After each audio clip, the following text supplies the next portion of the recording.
Hello student, आज हम fourth part बना रहे हैं ऊष्मा चैप्टर का। इससे पहले हमने 3 पार्ट बनाए हैं। आज हम इस पार्ट में करेंगे ऊष्मा का स्थानांतरण, कि ऊष्मा एक स्थान से दूसरे स्थान पर कैसे जाती है। इससे पहले हमने टेम्परेचर मापा से मतलब ऊष्मा मापी थी, एक डॉक्टर थर्मामीटर से और दूसरी हमने लेबोरेटरी थर्मामीटर से। अब ये एक स्थान से दूसरे स्थान पर कैसे गई है इसके बारे में बात करेंगे। जैसे हम घर में देखते हैं कि कोई बर्तन हम जब आग पे रखते हैं तो वो गर्म हो जाता है और उसके अंदर रखी हुई चीज़ भी गर्म हो जाती है, लेकिन कुछ टाइम के बाद क्या होता है कि अगर उसको हम नीचे उतार देते हैं आग से, ज्वाला से, तो क्या होता है कुछ टाइम के बाद वो गर्म बर्तन धीरे धीरे ठंडा हो जाता है।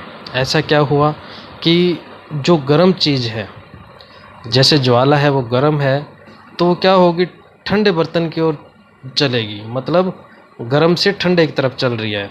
और जब हम उसको ज्वाला से उतार देते हैं तब भी ऐसा ही है कि उसके साथ का एनवायरनमेंट, जो उसके साथ की एरिया है वो ठंडा होता है, वो गर्म हवा, मतलब जो गर्मी है, ऊष्मा है, वो उस ठंडे की तरफ चली जाती है।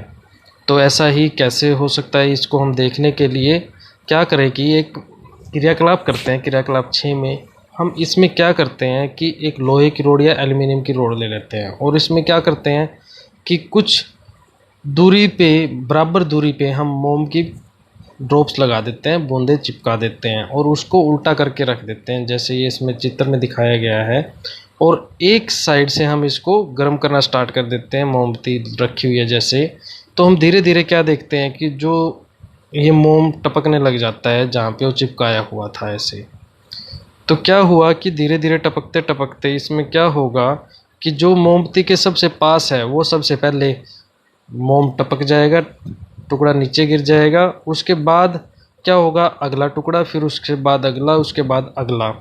तो इससे क्या हुआ कि जो एक सिरा था, एक सिरे से ये गर्म होते होते ये आखिर तक पहुंच गया। मतलब क्या था कि जो ऊष्मा थी वो एक सिरे से जो गर्म कर रहे थे हम, वो दूसरे सिरे तक पहुंच गई, इसलिए वो लास्ट वाला भी मोम की बूंद नीचे गिर गई।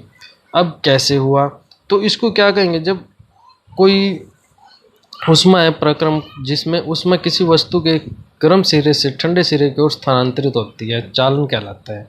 कि एक स्थान से दूसरे स्थान पर चल के जा रही है धीरे धीरे, इसलिए इसको चालन कहते हैं। तो इसका क्या मतलब हुआ कि जो ठोस हैं, ठोस चीज़ें हैं, जैसे लोहा, एल्यूमिनियम, कुछ भी चीज़ जो ठोस है, उसमें ऊष्मा चालन प्रक्रम से स्थानांतरित होती है, एक जगह से दूसरी जगह में जाती है। लेकिन क्या होता है कि जो लकड़ी है और प्लास्टिक है, जैसे आपने देखा होगा हम बर्तन में लगा होता है हत्था पकड़ने वाला, वो इतना गर्म नहीं होता। क्यों, ऐसी क्या बात है, ये क्या चीज़ है, अभी इसको हम दूसरे क्रियाकलाप से बात करेंगे। पहले थोड़ी सी इसके बारे में बता देता हूँ कि जो लकड़ी और प्लास्टिक है वो ऊष्मा की कुचालक होती हैं। इसीलिए अब इस कुचालक और सुचालक में क्या मतलब है कि जो बर्तन या जो भी चीज़ ऊष्मा को एक जगह से दूसरी जगह पर स्थानांतरित करती है वो ऊष्मा की सुचालक है, लेकिन दूसरी चीज़ क्या है, ऊष्मा की कुचालक है। जो ऊष्मा की सुचालक है उसमें से क्या होगा कि जो ऊष्मा है वो चालन विधि से स्थानांतरित होगी, लेकिन कुचालक में स्थानांतर चालन विधि नहीं हो सकती स्थानांतरण के लिए।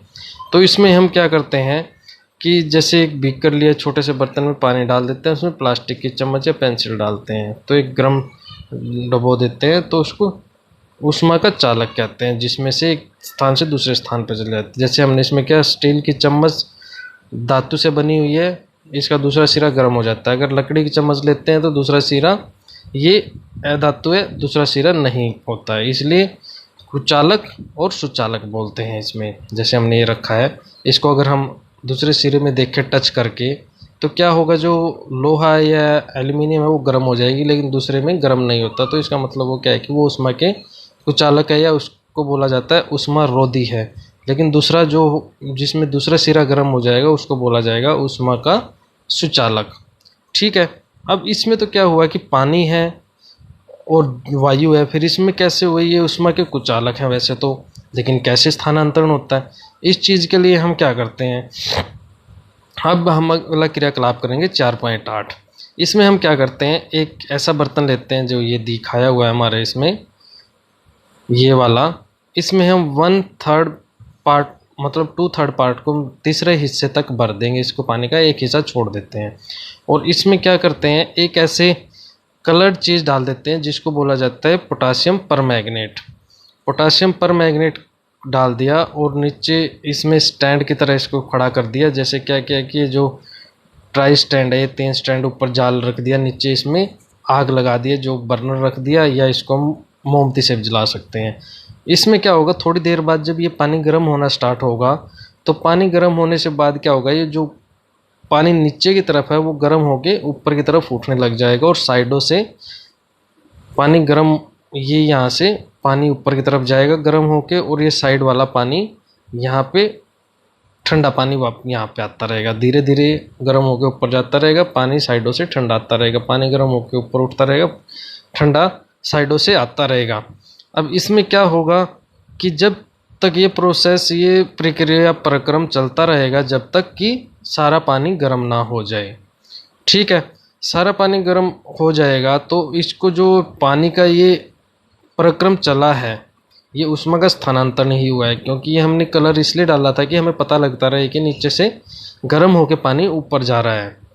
ठीक है, ये जो पानी गर्म होकर ऊपर गया है ये हमें दिखता रहे, इसलिए हमने इसको कलर दिया है। तो इसमें अब क्या हुआ कि जो ऊष्मा का स्थानांतरण है इसको बोला जाता है संवहन। क्या बोला जाता है? संवहन, कि ऊपर उठता है। ठीक है, अब इसमें क्या है, संवहन तो हो गया अब इसमें, और वायु में स्थानांतरण कैसे होगा अब हम इससे अगले क्रियाकलाप में देखेंगे। हमने ठोस में देख लिया चालन विधि से, पानी में संवहन विधि से। अब ऊष्मा का देखते हैं, ऊष्मा में कैसे होता है। ऊष्मा में जैसे आप लोगों ने देखा होगा, धुआं उठता है, वो एक दिशा में जाता है, लेकिन नीचे क्या आता है वो पता नहीं चलता। लेकिन इस चीज़ के लिए भी हम क्रियाकलाप लेंगे। ठीक है, 4.9 इसमें हम क्या करेंगे कि हम एक मोमबत्ती लेते हैं और मोमबत्ती के ऊपर और साइड में एक एक हाथ लगाते हैं अपने, थोड़ी ज्वाला से ऊपर, जैसे इसमें चित्र में दिखाया गया है। ये वाला, ये मोमबत्ती है, एक साइड में ये हाथ रखा है और इसके ऊपर ये रखा है। कि क्या आप अनुभव कर सकते हैं ऐसे करके अपने घर में कि साइड में हाथ वाला जो मोमबत्ती है उसमें हमें कम ऊष्मा लगती है, लेकिन ऊपर वाले में ज़्यादा ऊष्मा लगती है। लेकिन हमने क्या किया हुआ है, हम मोमबत्ती के बिल्कुल पास हाथ नहीं है हमारा, मोमबत्ती से काफ़ी दूर है, लेकिन फिर भी उसमें ऊष्मा लग रही है। ऐसा क्यों हुआ? इस चीज़ को देखने के लिए हम एक चीज़ देखते हैं। जो ये है हमारा चित्र, ये समुद्र और स्थल और ये पानी, गर्म हवा के बारे में बात करते हैं। ये क्या है, यहाँ से यहाँ तक समुद्र है, ये स्थल है। तो अब इसमें आपको पता है कि जो रेत होता है वो पानी के बजाय जल्दी गर्म हो जाता है। तो इसमें क्या होगा कि रेत गर्म हो गया और पानी गर्म नहीं हुआ, तो इसमें क्या होता है कि आप खड़े होकर देखना, अगर हवा वहाँ पे ना कोई पेड़ होगा ना कुछ होगा, तब भी वहाँ पे हवा लगती हुई दिखाई देगी कि हवा चल रही है। ऐसा इसलिए होता है कि जो स्थल है वो गर्म होके हवा ऊपर उठनी स्टार्ट हो जाती है, और जो पानी ठंडा था उसके ऊपर हवा है वो ठंडी है, वो वहाँ से स्थल की तरफ मूव करती है, चलती है। ठीक है, लेकिन अब क्या होगा, ऐसे ही चलता रहेगा, हवा गर्म होकर ऊपर जाती रहेगी, ऊपर जाकर ठंडी हो जाएगी, फिर साइड की ठंडी हवा आती रहेगी। लेकिन ये है दिन के टाइम में। ठीक है, और रात के टाइम पे क्या होगा, रात के टाइम पे होगा वही फिर हो जाएगा जैसे पूरा दिन होता रहेगा। कुछ पानी गर्म हुआ होगा, स्थल भी गर्म हुआ, लेकिन जब धूप चली गई, सूर्य चला गया, तो क्या हुआ कि जो स्थल है वो ठंडा हो गया फिर से जल्दी से, लेकिन पानी धीरे धीरे ठंडा होएगा। तो इससे क्या होगा, जो पानी के ऊपर हवा है वो गर्म है अभी भी, लेकिन जो स्थल की हवा है वो ठंडी हो गई है। तो जो पानी की ठंडी गर्म हवा है वो ऊपर उठने लग जाएगी और स्थल की हवा पानी की तरफ चलने लग जाएगी। इसको बोलते हैं, जब पानी से हवा स्थल की तरफ जाती है इसको बोला जाता है समुद्र समीर, और जब स्थल से पानी की तरफ जाती है इसको बोलते हैं थल समीर।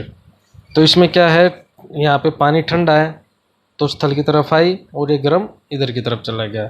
और जब स्थल ठंडा है तो पानी की तरफ जाएगी और गर्म है तो स्थल की तरफ जाएगी। ये दिन में और रात में ये प्रोसेस चलता रहता है। तो इसीलिए इसमें क्या है, ये हमने बात की थी समुद्र समीर और थल समीर। ये थल समीर है, ऐसे ही समुद्र समीर है। यहाँ पे जो मैंने सारी बात बताई है वो सारी की सारी इसमें लिखा हुआ है कि जब स्थल से जाता है तो थल समीर और समुद्र से आते हैं तो समुद्र समीर। तो इसमें क्या होगा कि जो घर बनाए जाते हैं समुद्र के किनारों पे, वो उसकी खिड़कियाँ समुद्र की तरफ लगाई जाती हैं, दूसरी तरफ नहीं लगाई जाती। ठीक है, अब एक और चीज़ देखते हैं। अब हम, ये तो होगी हमारे वातावरण के अंदर, लेकिन अब इसके बाद क्या हुआ कि जो सूर्य है, सूर्य का प्रकाश धरती तक आता है, लेकिन वातावरण है, आपको पता है वातावरण है जो वो पृथ्वी के 8 से 10 किलोमीटर के चारों तरफ ही प्रेजेंट है, उसके बाहर वातावरण नहीं है। ना कोई हवा है ना कोई गैस है, बिल्कुल खाली है, वहाँ कुछ नहीं है।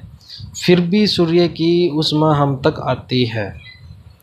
तो ये एक जो सूर्य की किरण है उसका एक भाग है, उसका एक महत्वपूर्ण विशेषता है कि जो सूर्य की किरण है वो बिना किसी माध्यम के भी चल सकती हैं, जा सकती हैं, इसलिए उनको किसी भी माध्यम की ज़रूरत नहीं है। ठीक है, तो इसलिए जो सूर्य से ऊष्मा हम तक आती है उसको हम बोलते हैं विकिरण। क्या बोलते हैं हम? विकिरण, कि जिसको उसको ऊष्मा की कोई ज़रूरत नहीं होती। ठीक है, ऐसे ही इस चीज़ को हम देखने के लिए विकिरण में क्या होगा कि कोई भी गर्म चीज़ रखी है उसकी ऊष्मा दूसरी भागों तक चली जाती है, वो विकिरण की वजह से जाती है। तो ऐसे ही जैसे सभी गर्म पिंडों विकिरण के रूप में ऊष्मा विस्तृत करते हैं, ये जब ये ऊष्मा विकिरण किसी अन्य वस्तु से टकराते हैं तो उनका कुछ भाग परावर्तित हो जाता है, कुछ भाग अवशोषित हो जाता है तथा कुछ भाग परागत हो सकते हैं। ऊष्मा के अवशोषित भाग के कारण वस्तु का ताप बढ़ जाता है। धूप में बाहर जाते समय आपको छाते का प्रयोग करते हैं।